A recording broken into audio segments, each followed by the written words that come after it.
want to get too conceptual here, but what do you mean it's not borne out by the facts that countries in greater numbers in Southeast Asia are becoming friendlier with China?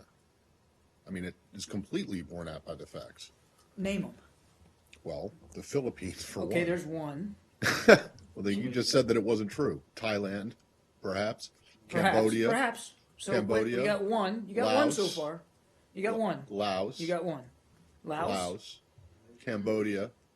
Malaysia, as we've just seen. Okay, so we have 2 or 3, 4, whatever. There's a lot of nations in the Asia-Pacific region. There's My only point is 10 that this there's idea only that there's 10 some in sort of ASEAN. this idea that there's some sort of landslide movement towards China and away from the United States is simply not borne out by the facts, especially in so many of those countries where we too have strong and improving bilateral relationships.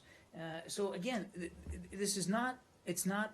They don't have to be binary choices, and we have nothing to fear from the peaceful, productive rise of China, and we have nothing to fear from nations establishing better and warmer and more productive relationships with China. Okay, but that wasn't what you were saying was not true, was not borne out by the facts. The facts are that there are a number of countries in Southeast Asia that are developing better, closer ties. I don't want to get into a debate over semantics. The point I'm trying to make is that this idea that there are several nations who are reaching out and to develop warmer relations with China. I'm not disputing that.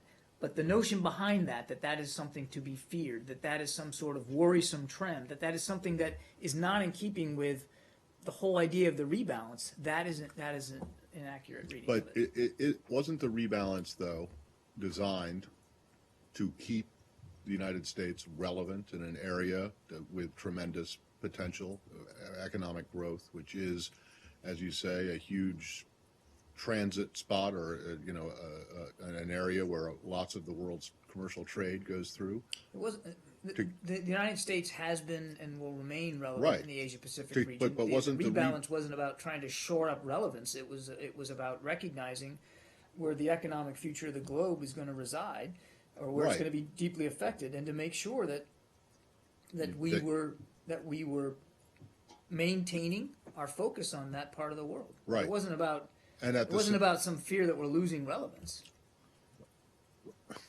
But it was happening at the same time as China was becoming increasingly assertive, looking outward, growing. So if the rebalance was to keep relevance in the region, it was happening at the same time as the Chinese were expanding their relevance, their influence in the region. I think that's just an obvious statement of fact. It's not a... I'm not disputing the fact that China is also... hang on a second. I want to finish my debate here. I'm not taking issue with the fact that China is not also growing or developing